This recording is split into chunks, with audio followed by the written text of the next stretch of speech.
et bienvenue dans le podcast Reconnexion Essentielle. Je suis Stéphanie Vincent. Si tu arrives ici, je me présente. Je suis coach et maman de 6 enfants.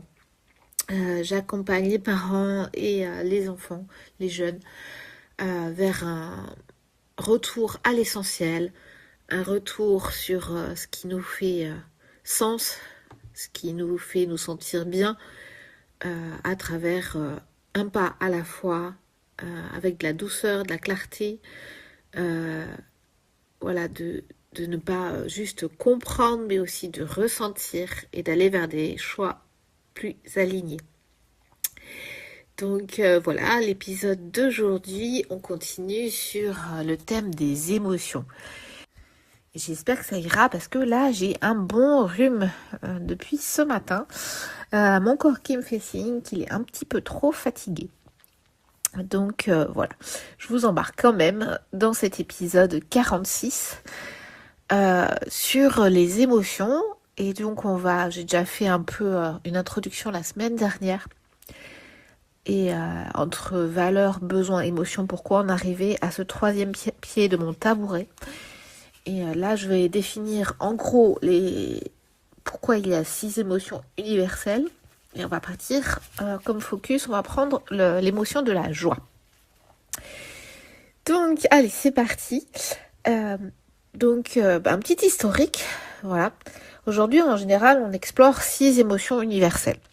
Elles ont été en fait identifiées dans les années 60-70 par le psychologue Paul Ekman, qui en fait ont pensé à l'époque que les émotions dépendaient beaucoup de notre culture. Donc de notre pays, nos habitudes, etc. Ekman a voulu vérifier en fait si certaines de ces émotions étaient reconnues partout dans le monde. Voilà. Alors, effectivement, on a peut-être des codes, des conventions pour réagir, pour se tenir en société qui dépendent de notre société, effectivement, mais il voulait voir si le ressenti de nos émotions, s'il y avait des émotions quand même qu'on le reconnaissait partout dans le monde, même dans des populations isolées. Donc, il a montré des photos de visages exprimant différentes émotions et il a observé que partout, les gens reconnaissaient les mêmes émotions avec les mêmes expressions faciales. Donc, ces expressions étaient spontanées, rapides et très difficiles à contrôler consciemment. Donc ensuite, avec le recueil de tout cela, il a identifié donc les 6 émotions universelles, la joie, la colère, la peur, la tristesse, le dégoût et la surprise. Aujourd'hui, on commence donc par la joie. Parce que c'est l'émotion la plus simple à observer, celle qui ouvre le cœur, la plus facile à exprimer, à partager, et qui n'a pas de connotation négative, mais je vous ai bien dit, aucune émotion n'est négative ou positive, c'est juste des messages. Mais c'est quand même la plus facile à accueillir. Voilà, qu'est-ce que la joie vient nous dire en fait ? Donc voilà, quand on reçoit de la joie dans notre cœur, c'est une émotion qui va nous ouvrir, nous élever, nous relier avec les autres. Voilà. Elle signale que ce que tu vis est en accord avec tes valeurs et que tu nourris tes besoins. Donc, voilà, ça va être des moments, par exemple, des moments doux en famille. On se sent bien. C'est pas forcément, le fait de sauter de joie dans tous les sens. Ça peut être simplement, voilà, on se sent bien. On est assis côte à côte et on se sent bien en famille. On partage des sourires. Et ça peut aller, voilà, augmenter vers un succès dans un projet. Et on a envie de partager sa réussite à tout le monde. Donc, on est heureux, on est content de soi, on sent qu'on répond à nos valeurs, qu'on nourrit nos besoins. Chez les enfants, par exemple, ils peuvent être dans la joie quand ils apprennent quelque chose de nouveau, quand ils sont en train de jouer, de réussir un défi. Donc, la joie est une boussole intérieure, un indicateur de direction sur ce qui nous nourrit vraiment. Donc, elle va nous indiquer qu'on est sur le bon chemin pour remplir nos besoins et que là, on répond à nos valeurs profondes. Donc, les effets, en fait, de cette joie, c'est qu'elle va renforcer les liens et le partage, parce qu'on va vouloir la communiquer. Elle va donner envie de recommencer ce qui nous a fait du bien, c'est logique. Elle élargit un peu notre vision et notre créativité, parce qu'en fait, on se rend compte qu'on a réussi, qu'on est sur le bon chemin. Donc, elle va nous permettre de nous accorder. Je vous avais dit que moi, dans des épisodes précédents, des fois que j'ai du mal à me projeter des visions et tout ça. Mais là, en fait, on se dit, je suis sur le bon chemin. Donc, je vais pouvoir continuer, explorer plus ma vision. Donc, c'est dans ce sens-là que, ben voilà, ça élargit notre vision et que ça va nous autoriser notre cerveau à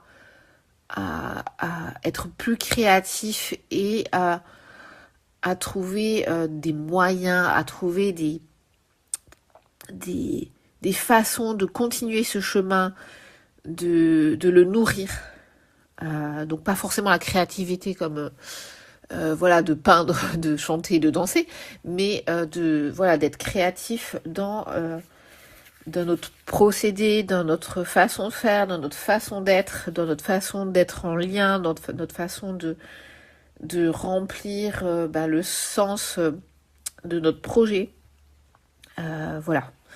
La joie, elle va dans notre corps aider à réguler le stress et les tensions. Parce que ça va envoyer les bonnes hormones. Et comme on a dit, on va avoir envie de recommencer. Et c'est des bonnes endorphines, de la bonne drogue qui va être envoyée en fait dans notre corps. Donc ça va du coup nous permettre de réguler le stress et les tensions qu'on peut avoir dans d'autres parties de notre vie. Donc le message clé à retenir de la joie, ça va être « Tu es sur le bon chemin, continue ». Donc, je vous avais dit que c'était important de connaître un peu le vocabulaire des émotions pour pouvoir mieux ressentir, être plus fin et les accueillir encore mieux. Et donc, je vous ai donné des exemples où la joie peut être douce ou sinon on peut être vraiment dans une intensité plus forte, donc une joie intense. Donc on peut partir avec quelques nuances. Donc on peut partir de content, satisfait, joyeux, vers enthousiaste, exalté. Et ce qu'on va ressentir en lien avec cela, ça va être de la gratitude, de la fierté et de la motivation. Donc en fait, mettre le bon mot, la bonne nuance en fait sur l'émotion, ça va être déjà de commencer à l'apaiser et à la savourer, à la reconnaître comme vraie, comme légitime. Dans un de mes épisodes, j'avais parlé de la joie d'avoir réussi mon concours d'enseignante. Et j'étais partie dans le exalté. Je me suis un peu retenue parce que d'autres à côté ne l'avaient pas. J'étais repartie dans une intensité moindre, enthousiaste, et puis je suis allée dans un autre endroit pour refaire ressentir le exalté, se dire oui c'est vrai, j'ai réussi mon concours, je peux être fière de moi et d'accueillir en fait la suite. Je peux être fière et je peux me motiver pour la suite, pour continuer le chemin. Les manifestations corporelles, ça va être on est souriant, on a un sourire spontané qui vient tout de suite, on a la poitrine qui est ouverte, on n'a pas les épaules la poitrine rentrée, les épaules rentrées aussi. On va plutôt s'ouvrir, dégager le ventre, la poitrine, les épaules en arrière. On a une respiration plus ample. Et du coup, notre énergie va mieux circuler. On va se sentir léger. On va sentir avoir comme une chaleur dans la poitrine qui nous soulève, qui nous donne une énergie vraiment. On a envie de partager cela. On a envie de bondir. Et du coup, ça va être quand vous avez des moments comme ça, un petit exercice, ça va être de scanner du coup le corps pour repérer où se manifeste la joie. Pour repérer, je disais que la semaine dernière qu'il y avait des études en Finlande qui avaient été faites pour repérer un peu ce que les gens ressentaient. Donc là, prenez le temps de voir ce que ça vous fait au niveau du corps et comment vous le ressentez, où se manifeste la joie quelle partie du corps réagit, quelle intensité il y a. Et du coup, quels besoins essentiels sont nourris, sont reliés à la joie. Donc, ça va être l'accomplissement, puisqu'on déjà on répond à nos besoins, on répond sur un projet qui était lié à des valeurs profondes. La sécurité, parce qu'en fait, on est en accord avec nous-mêmes. On est dans un chemin qui va bien, qui fonctionne, donc on se sent en sécurité. Quand c'est un échange avec d'autres et tout ça, et que ça fonctionne, eh bien, on est dans le lien et aussi dans le besoin de contribution. On a un besoin aussi d'expression parce que forcément, on va vouloir partager cette joie, on va vouloir s'exprimer.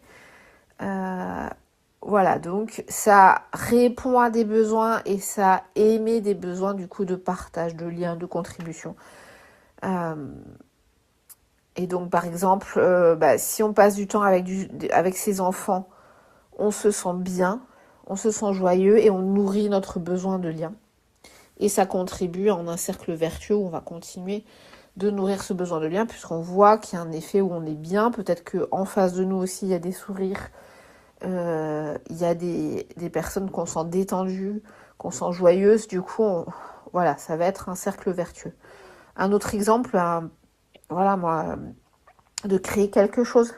Par exemple, les enfants, des fois, on les laisse faire de la peinture et on les bloque pas. Non, là, fait une maison, une fleur et tout ça. On les laisse simplement expérimenter les couleurs, la peinture et tout. L'autre jour, j'ai eu ma petite de 4 ans. J'avais des choses à faire. Je lui ai laissé la peinture en lui disant tu te rappelles, on fait juste une petite crotte de peinture. Vous savez, c'est les petits tubes là qu'on appuie. Donc, c'est déjà arrivé qu'elle en mette plein, qu'elle soit aperçue qu'elle en mettait plein. Mais là, petit pot aussi pour l'eau, le pinceau, le papier pour éponger les pinceaux entre chaque nettoyage. Et en fait, elle s'est éclatée, elle m'a fait un truc très coloré. Elle a presque pas mis de peinture sur la table. Elle a presque pas sorti de peinture des tubes.